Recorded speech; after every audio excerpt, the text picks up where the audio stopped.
All right, guys, we're back here on Southeastern 16. Max Barr joins. We're going to preview Tuesday's game in the Champions Classic, as it will Woo. be Kentucky and Michigan State. Our second time here as the SEC channel, getting to see the Spartans.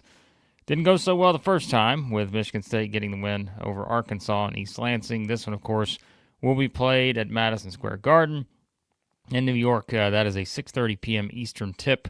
Kentucky right now over at our friends at FanDuel, who do sponsor this channel.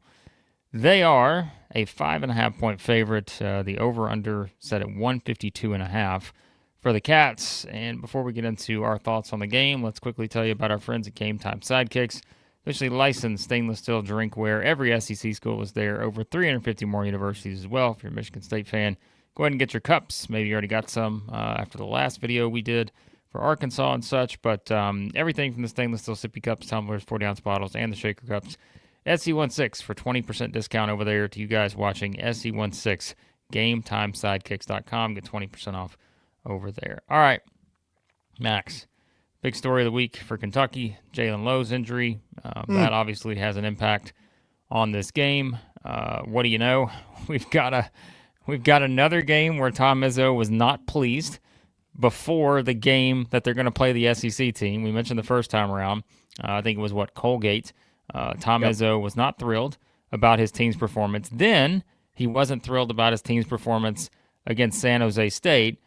And so does that mean we're just going to get what we got last time and Michigan State bounce back and gets a big win? So can I just tell you, here was the quote. Remember the last time we said, I don't know, the quote he had after Colgate.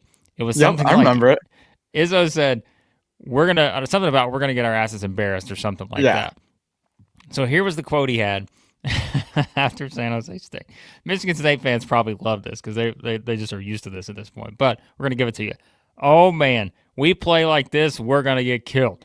Do you think that's coach speak? I don't really care. Here, look me in the eye. If we play like this, we'll get killed. I mean, they're a very good team. They have 9 and 10 deep. They're athletic. We have to guard better.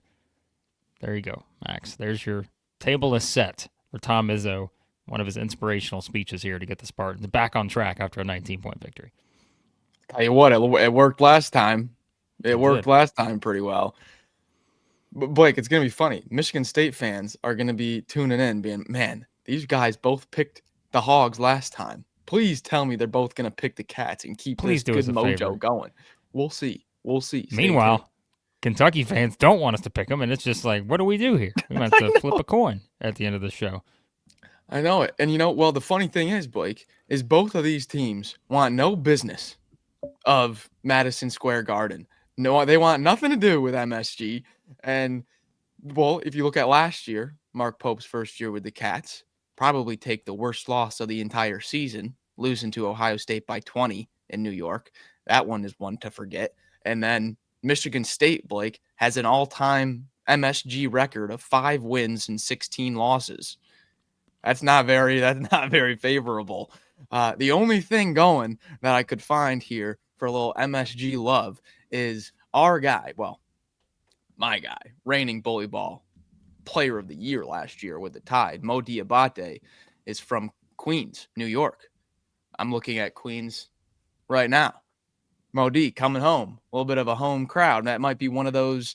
It might be one of those games, Blake, where maybe Mo D has a little 10-5 at halftime or something, and you get a little Schulman and Billis insider story. Oh, Mo D from Queens, he's got a lot of family with him tonight. That was all I could find, a little background on the MSG. By the way, Billis, give me some emotion tonight. Show me something. This is a good game.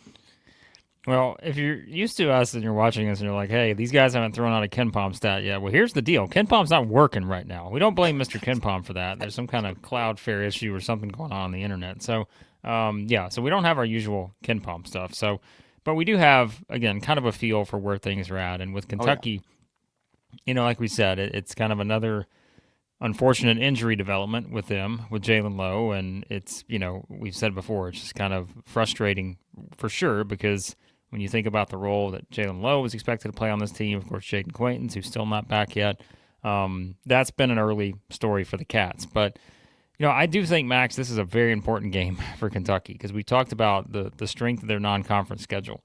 And, you've still got games on there against North Carolina, the Zags, Indiana, St. John's. And this is kind of one where I feel like you're a 5.5 point favorite, like we said. Know they've faced a little bit of adversity, whether injuries or losing that game at Louisville the way they did. That's a frustrating loss, but they had their opportunities. But I think this is kind of like a prove it game for Kentucky because, we talked about Michigan State. We saw them against Arkansas. I think offensively, they're still certainly working out some things. And like Tom Izzo said, he'd like to see them, guard a little bit better consistently. If they struggle offensively and they don't guard well, Kentucky's going to win this game just because I think we, again, feel like that upside with Kentucky offensively is probably a bit higher than what Michigan State has right now, even with the Jalen Lowe injury. But there's just so many kind of those interesting dynamics in this game where it's like, what kind of game is this going to be in terms of style? And I think another thing to circle here is I was all summer, I did not shy away from every single time I said, if someone said, hey, player of the year SEC, I never backed off of Otego away.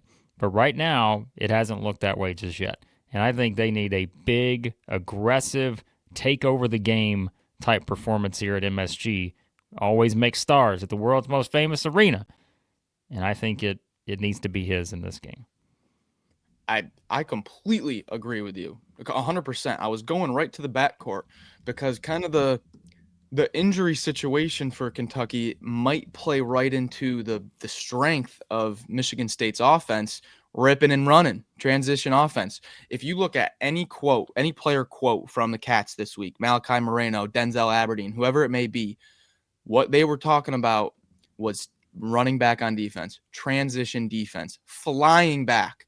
And even Mark Pope was asked at the end of the last game, hey, you put the starters back out there at the end there, even with all the injuries, some people would say, why'd you do that? He said that was to get back on defense, sprint back on defense. All these things matter to our team. That is going to be probably the number one key to the game, for me at least, for the Cats, is sprinting back on defense. It's kind of hard to do that, Blake, if you turn the ball over. Michigan State forced 14 turnovers against Arkansas. That was one thing that we were just pulling our hair out in that game. You got to credit the Michigan State defense. Cohen Carr, switch on to anybody. Jeremy Fears is an absolute monster defensively. So you look at kind of that strength of Michigan State defensively that can propel their offense, and that is kind of without Jalen Lowe, a little bit of a question mark. So 100% double star right next to Otega Owe on this one. Well, and Michigan State's approach, I think, seems pretty clear based on the numbers so far, right? This is one of the worst 3-point shooting teams in the country. I think shooting, 21.7%, something like that. That's like 350 something nationally. They've only, I think they're only making, 4.3 per game? That's the number I'm looking at here. We don't have KenPom, so I don't trust anyone but Mr. KenPom. But, it's a team that's going to get to the free throw line. They're averaging pretty much, I think, 30 attempts per game, somewhere around there. And I think that's where, the offensive rebounding element, too. It's a team that's not shot the ball very well, but getting second chance opportunities, offensive rebounding wise, I think it's a Michigan State team with Kohler and those guys up front. That's something Kentucky's got to really have a focus on, right? And I think it's just, like you said, being able to sprint back defensively, look more like the defensive team we were hyping up several weeks ago for the Cats. But I also think it's just, you have to pick your approach on how you're going to guard this Michigan State team because you have kind of seen to this point it's a team that's really struggled. 6 of 21 from 3 against Colgate, 1 of 14 against Arkansas, 6 of 25 against San Jose State. But still able to get to the free throw line, and that's something too where your depth has taken a little bit of a hit here, just because you don't have Lowe, you still don't have Quaintance, but Kentucky's still pretty deep. You mentioned Moreno. He's played a much bigger role early on in the season than maybe we thought he would right now, and so I think that's where there are multiple paths to victory here for Kentucky. I think just when you look at the percentages and the way that Michigan State plays, Kentucky can get there, and you can see why they're maybe favored the way they are in this game. But you want to see that defense be a bit more crisp, and I think you really want to force Michigan State to take some of those tough shots, make them beat you away from the rim, and if you can at least have that as your setup, I think it does set up pretty well for Kentucky. With how intense the battle around the rim is going to be, especially for rebounding. You got to, like, what was it, 18, 19 offensive boards Michigan State had against Arkansas? I mean, the battle for every rebound is going to be so physical that you have to think maybe the depth for Kentucky in the front court, even without JQ, can come into play here with their ability, because Michigan State going Kohler, Cooper, and I'll throw Carr into the front court. I mean, the guy does a little bit of everything, but like Carr is going to be in on every rebounding action. And yeah, then for Kentucky, Mo D, Garrison, Moreno, got Yelovich also. I think Kentucky just has that one more kind of playable body in the front court. Could be a difference in a game like this that's going to be extremely physical. Give me a good one. All right, picks. Are you ready for this one? So, looking at the VSiN data, Blake. Looking at the VSiN, the betting splits. This is always a little nugget here. We got pretty even money. Our amount of bets. 58% of the bets are on the Cats. 42% are on Michigan State. Pretty even split, but 66% of the money is back in the Cats, even with the Jalen Lowe injury news. I love that. Sign me up for that. I'm going Cats here. Little bit worried about Jeremy Fears guarding offense that's going to be looking for a point guard. Jeremy Fears is going to cause some havoc, guys. But give me the Cats here. Give me the Cats. Yeah, I'm a big Jaxon Kohler guy because he's on my fantasy team in our league. And look, there's reason for that. I mean, this guy's, look at his numbers so far, right? I mean, isn't he leading the Big Ten in rebounding right now? I mean, look, he had 16 points, 15 rebounds against Colgate. He had 18 rebounds against San Jose State. So he's averaging, 13 and I think he's number one in the Big Ten right now. Yeah. So, I mean, that's what I mean. This guy's got 16 offensive rebounds. That's where I'm like, if Kentucky can just limit the second chance opportunities, keep him on the glass, going to be way easier said than done. Yeah. I think Kentucky's going to be fine just because, again, you're looking at this from a statistical standpoint. You're saying, please beat us from the three-point line. And so far, it's not a Michigan State team that's been able to prove that. So I'm, too, going to pick Kentucky. I hesitate a little bit because I'm just telling you, it's one of those vibe type things where you're looking at the way this season started. You lose the game at Louisville. Disappointing to get down as much as they did in that game. You've had the injuries. And like you said, it may have been on Monday. There are some people that already are not that thrilled with maybe Mark Pope early this season. And look, it's way early. You got a lot more games to go. But this is one where if you lose a game like this, and I mentioned you kind of have the upcoming schedule that you do if you're Kentucky, that's where you're going to see that chatter go up pretty considerably, I think, because this is one where I think matchup-wise, Kentucky matches up very well with Michigan State, and it feels like even with losing Lowe, you've still got the offensive firepower to figure this out, and more so probably than an Arkansas had going on the road in a straight-up road game. That was the thing with Arkansas, couldn't shoot it well. We've knocked Kentucky a little bit about the three, but they've shot it a little bit better. And so let's see, right? I think this is a game where you're probably going to have to hit some shots from outside. Let's see if, there are certain guys who can step up and do that. But I, too, am going to take the Cats. I may not be as confident as I thought I would be because I think some of it is a credit to Michigan State, and it's also, I just heard Tom Izzo give a motivational speech in a post-game press conference, and I've seen what happens when that man does that previously. So that's all I'm saying. Blake, we just had this in the past few days. We had Mark Pope tell us, guys, I'm going to be honest with you. I'm not happy with where my team is at. We don't have an identity yet. We should be farther along. And we had Tom Izzo go, if we play like that, we're getting our asses killed.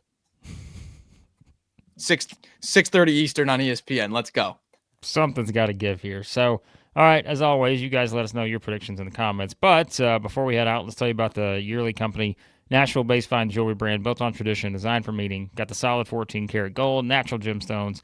You got the lifetime guarantee with it. If you want the sizing kit, you can get it for free, 100% off the sizing kit, because you got to know your size. Every yearly company bangle is custom size. Use our code SC16KIT, SC16KIT, 100% off. It's free. The sizing kit at checkout. Husbands out there shopping for the holidays, go get it right now. It's great stuff. Over at the yearly company, grab that sizing kit. And at ROKFORM, ROKFORM.com, the world's strongest magnetic phone case. Extreme protection, super strong magnets, rock lock, secure mounting. 25% off you get over at ROKFORM SEC25 for 25% off at ROKFORM. All right, score predictions in the comments. Let us know what you're thinking. Kentucky fans, Michigan State fans, let us know your thoughts on this game. What are your expectations? We'll be back to react to it here on the channel. Hit that subscribe button. hit the like button, turn on your notifications. We appreciate you watching, and we'll talk to you soon here at Southeastern 16, presented by FanDuel.